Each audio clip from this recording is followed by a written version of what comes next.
नमस्कार साथियों, एक बार फिर से स्वागत करता हूं आप सब लोगों का हमारे YouTube चैनल के ऊपर। तो आज हमारी एसएसबी गाइड डिफेंस एकेडमी में हमारा ओल्ड स्टूडेंट नितिन कुमार यादव, जिसने रिटन और एसएसबी दोनों की कोचिंग हमारी एसएसबी गाइड डिफेंस एकेडमी से ली। तो आज नितिन जो है ये कॉन्ग्रेचुलेशन, वैसे तो इसी ने लिखा है, राइटिंग आपको पता है मेरी कैसी है। Congratulation Nitin Kumar Yadav for NDA 151। ये बच्चा जो है एनडीए 151 कोर्स के लिए 4 AFSB वाराणसी से ही गॉट रिकमेंडेड।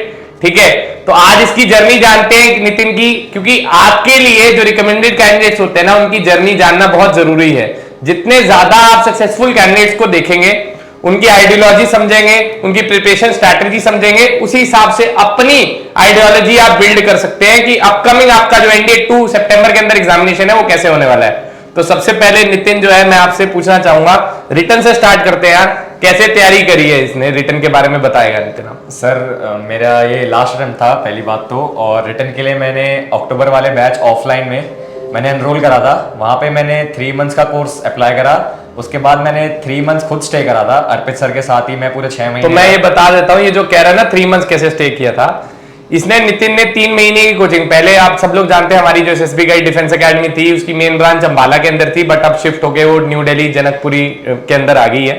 तो इसने 3 महीने की ऑफलाइन कोचिंग ली, और टू बी ऑनेस्ट इसने पहले स्टार्टिंग के 3 महीने में, इसके मुंह पर कह रहा हूं, आप इससे पूछ लेना, स्टार्टिंग के 3 महीने इसमें से इसने 2-2.5 महीने तो मस्ती करी स्टार्टिंग में। फिर इस बच्चे को खुद सेल्फ रियलाइजेशन हुई। अब खुद बता दे तू आगे क्या। उसके बाद लगा कि चलो अब पढ़ लेना चाहिए, क्योंकि मैंने स्टार्टिंग के 3 महीने मैंने सिर्फ अपने नोट्स इकट्ठा करे थे। ऐसे पढ़ने का टाइम मिल नहीं पाता था क्योंकि काफ़ी सारा हेक्टिक शेड्यूल हो गया था। फिर नेक्स्ट के 3 मंथ्स मैंने सोचा अपने अब खुद के नोट्स प्रॉपर बनाते हैं, एक एक पॉइंट उसमें कवर करते हैं। दूसरों की नोटबुक लेता था मैं कि कोई भी पॉइंट छूट ना जाए, क्योंकि नोट्स कवरेज काफ़ी ज़रूरी है। फिर उस नोट्स को मैंने एक जगह लिखे। उसके बाद मैंने सारे जो भी उनकी मैथ्स की डीपीपी थी, जो बेसिकली वो सब मैंने उन नोट्स के साथ रिवाइज करते हुए सारी डीपीपी करी, सारे पीवाईक्यू मैंने दोबारा करे। वही जीएटी के लिए मैंने सारे नोट्स दोबारा पढ़े अपने, मैंने सारे वीडियो लेक्चर 2-3 बार लगाए, और ऐसे ही मैं बार बार जब नोट्स रिवाइज करता था, लिखते जाता था, वही सब चीज़ें मेरे दिमाग में बैठती गई। तो इसने पहले जो है, जो ऑफलाइन में तो डीपीपीज मिलती थी वो तो ये लगाता ही था, प्लस पीवाईक्यूज भी लगाए, बट इसने काम कब करना स्टार्ट करा, जब सेल्फ स्टडी पे, क्योंकि सेल्फ रियलाइजेशन होना बहुत जरूरी है कि मुझे अब सेल्फ स्टडी की भी रिक्वायरमेंट है। 3 महीने क्लासेस लगाई, सेल्फ स्टडी पे ज्यादा फोकस नहीं किया, रियलाइज हुआ, गलती एक्सेप्ट करी कि यार नहीं, मुझे अपना भी खुद पढ़ना चाहिए, सर जो पढ़ा रहे हैं वो तो सही है ही है, या जो भी टीचर्स पढ़ा रहे हैं, बट खुद की प्रैक्टिस करना बहुत जरूरी है। जो असाइनमेंट है वो आपके लिए बनी होती है, आपको सॉल्व करनी होती है।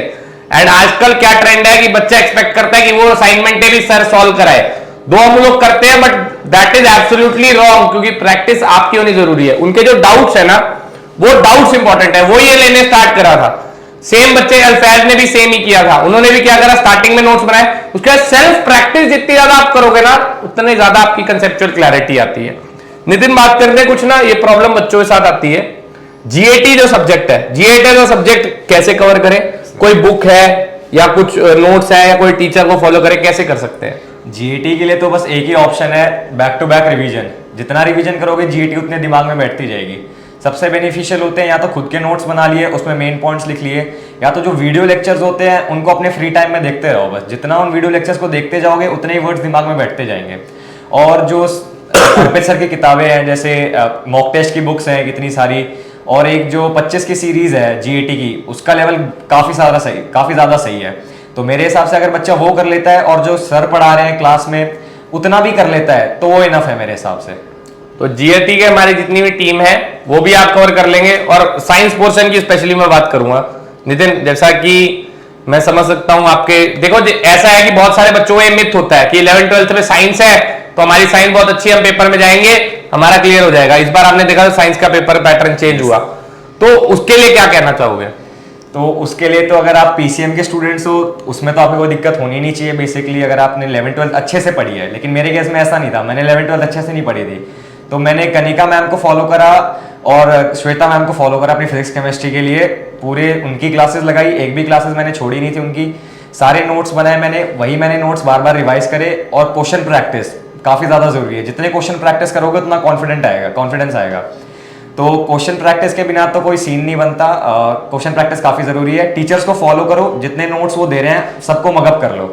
जितना ज्यादा थ्योरेटिकल पोर्शन दिमाग में बैठाओगे, क्योंकि न्यूमेरिकल तो चलो अपने फॉर्मूलाज बेस्ड है, वो सब तो याद करना ही पड़ेगा, तो जितनी ज्यादा थ्योरी बार बार पढ़ोगे मेरे हिसाब से वही एक सोल्यूशन है कि चीजें दिमाग में बैठेंगी। बिल्कुल, तो प्रैक्टिस भी करनी जरूरी है नोट्स के लिए, और प्रैक्टिस के लिए जो ऑनलाइन वाले बच्चे हैं, अंतिम पक बैच आज 5 बजे भी लॉन्च हो जाएगा। आप सब लोग जानते हैं 1 अगस्त को हम लोग ये वीडियो शूट कर रहे हैं, ठीक है, क्योंकि नितिन यहाँ पे आया हुआ था मेडिकल्स के लिए, सो ही पेड अस अ विजिट, ठीक है। And all the very best कि इसका मेडिकल भी अच्छा हो और मेरिट में भी अच्छी रैंक आए। अच्छा नितिन, हम लोग रिटर्न पार्ट पे तो आ जाते हैं जी, वो तो आप बच्चा मेहनत करता है, टीचर पढ़ाता है, क्लियर हो जाता है। टॉकिंग अबाउट दी एसएसबी, ठीक है, आपने एसएसबी का कोर्स यहाँ पे कब ज्वाइन किया था? सर मेरा बैच था 7 जून का। 7 जून का एसएसबी गाइड में इसका बैच था, जो 15 डेज का हमारा ऑफलाइन कोर्स होता है। अच्छा, उस दौरान चलो आपने कोचिंग ली, एसएसआर आपको समझाते हैं, जीटीओ हो गया, इंटरव्यू भी हो गया, तो उसके बाद एक बच्चा ऑब्जॉर्व कैसे करे इन चीजों को? मैं चाहता हूं जैसे फॉर एग्जांपल एक कोचिंग में जाता है बच्चा, 15 दिन का उसने कोर्स लिया, ठीक है, 15 दिन की कोचिंग ली, टीचर्स ने उसको फ्रेमवर्क दे दिया कि भाई ये तेरी गलती है, इसको सुधारना है, तो उसको इंप्लीमेंटेशन कैसे करता है बच्चा? सेल्फ प्रैक्टिस, जैसे टीएटी है तो उसकी दोबारा लिखता है, या मतलब कैसे वो चीज कर सकता है? जैसे अगर हम टीएटी का एग्जांपल लें तो टीएटी में क्या होता है, अगर आप एक स्टोरी देख रहे हो तो उस पर मिनिमम आप 3-4 आइडियाज बनाओ, ठीक है। और टीएटी का एक फॉर्मेशन होता है कि अगर आप टीएटी का प्रेजेंट 2 लाइन में एक्सप्रेस करोगे, बीच के एक्शंस जो होते हैं वो काफी इंप्लीमेंट करना जरूरी होता है, क्योंकि ऐसा सर आपकी वही चीज देखता है इसने कितने एक्शंस डाले और कितने नॉलेजेबल और कितने प्रैक्टिकल एक्शंस डाले इसने स्टोरी में। ठीक तो है। जो मेन क्रक्स होता है वो आपका प्रेजेंट होता है और एक्शन ही होता है। WAT में बोलते हैं कि जो आपकी ऑब्जर्वेशनल है आपको वो सब डालनी होती है, उससे काफी अच्छा इंप्रेशन बन जाता है। SD तो आपको खुद को पता होता है कि आपके पेरेंट्स क्या सोचते हैं आपके बारे में, फ्रेंड्स क्या बोलते हैं। उसमें SD में एक छोटा सा पॉइंट मैं और पूछना चाहता हूं, जैसे कोई बच्चा है, सेल्फ डिस्क्रिप्शन होता है बच्चे अपने बारे में इंफॉर्मेशन, तो ये पहले से हमें फ्रेम करके जानी चाहिए या उस टाइम ही लिखना? ये sir student to student depend करता है। अगर आप पहले से करके जाते हो तो वेल एंड गुड है, क्योंकि वहां पे जाके बहुत ज्यादा प्रेशर हो जाता है, ठीक है, आपको इतनी सब चीजें याद नहीं रहती हैं। अगर आप उधर जाके भी करोगे तो कोई प्रॉब्लम नहीं है, लेकिन बेटर ये होगा कि आप पहले से प्रिपेयर तो पहले से आप कुछ की पॉइंट्स अपने दिमाग के अंदर रखना, उसको फॉर्मुलेट कर लेना। A to Z रट्टा थोड़ा सा मारना डिफिकल्ट, अगर आप कर सकते हो बढ़िया, नहीं कर सकते तो थोड़ा बहुत आप पॉइंट्स अपने दिमाग के अंदर फ्रेमवर्क रखिए कि पेरेंट्स वाले इसमें ये लिखना है, कोलीग्स और फ्रेंड्स वाले में ये लिखना है, 5 क्वेश्चन के सवाल देने होते हैं ना, वहां पे आप बेहतर जानकारी, जब जिनको प्रोसीजर पता है एसएसबी का वो समझ पा रहे होंगे हम लोग किसके बारे में बात करें। अच्छा, WAT की बात करते हैं, 60 वर्ड आगे 15 सेकंड, ठक ठक ठक ठक ठक ठक होता है, तो कितने अटेम्प्ट आप कर पाए थे उसके अंदर? मैंने अपने एसएसबी में 50+ अटेम्प्ट करे थे। अच्छा, बहुत बड़ा नंबर है 50। तो मैं एफएसबी से रिकमेंड हुआ तो वहां पे इतना टाइम नहीं देते हैं, जैसे ही आप नीचे देखोगे ऊपर वर्ड चेंज हो जाएगा, तो वही आपको अपनी हेड राइटिंग भी सुधारनी है, प्लस आपको अपनी राइटिंग स्पीड भी अच्छी करनी है। तो 15 सेकंड का गैप मिलता है लगभग, फिर उसी में आपको सोचना भी है कि आपको लिखना क्या है वर्ड देखते ही, तो उसके लिए आपकी थिंकिंग बहुत फास्ट होनी चाहिए। अच्छा, एक और चीज है, जैसे वर्ड आ गया, बहुत बच्चे ये बात पूछते हैं, फॉर एग्जाम्पल वर्ड आ गया जी, बैड आ गया जी, तो क्या मैं इसके एंटोनिम और सिनोनिम पे वर्ड लिख सकता हूं, मतलब सेंटेंस लिख सकता हूं? आप उसके सिनोनिम पे तो लिख सकते हो, लेकिन एंटोनिम पे इतना कुछ मतलब नहीं बनता। अच्छा। लेकिन अगर आप उसके सिनोनिम पे लिखते हो तो कोई प्रॉब्लम नहीं है। कोई प्रॉब्लम नहीं है, मतलब मैं उसके सिनोनिम मिलते जुलते वर्ड के ऊपर, फॉर एग्जांपल अगर जील वर्ड आ गया, मुझे उसका मीनिंग नहीं पता चला, यस सर, तो मैं उसके Synonym सिनोनिम पे लिख सकता हूँ। यस सर, ठीक है जी, एंटोनिम पे नहीं लिखना चाहिए, हाँ। उल्टे पे नहीं लिखना चाहिए, तो ये भी अच्छा पॉइंट है।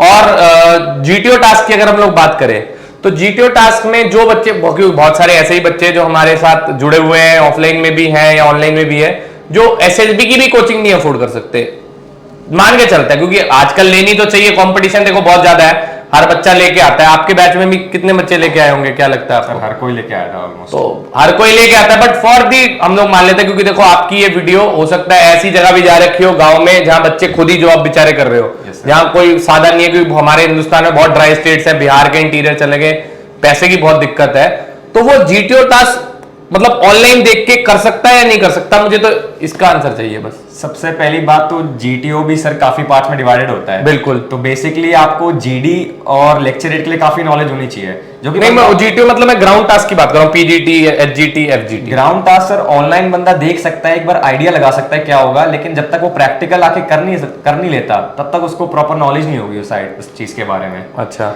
तो मतलब जीटीओ के लिए, फट्टावल्ली टास्क के लिए अगर कोई ऑल्टरनेटिव कुछ वे कुछ हो, जो मजबूरी है बच्चा मतलब ले ही नहीं सकता, वो घर पे बैठ के कुछ ऐसा कुछ दिमाग तो सर काफी सारे डिफरेंट यूट्यूब चैनल्स हैं जो अपने स्ट्रक्चर दिखाते हैं अपने यूट्यूब वीडियोस में। ठीक है, तो अगर बंदा उसको भी देख के आइडिया ले लेता है तो वो काफी सही है। ठीक है, तो आप YouTube वीडियोस एक्सप्लोर कर सकते हो अगर आप नहीं अफोर्ड कर सकते हो, बट अगर आप अफोर्ड कर सकते हो तो कोचिंग आपको लेनी चाहिए, क्योंकि हर बच्चा कोचदार है, तो उनके साथ कंपीट करने के लिए आपको भी एक अच्छा आइडिया होना बहुत जरूरी है।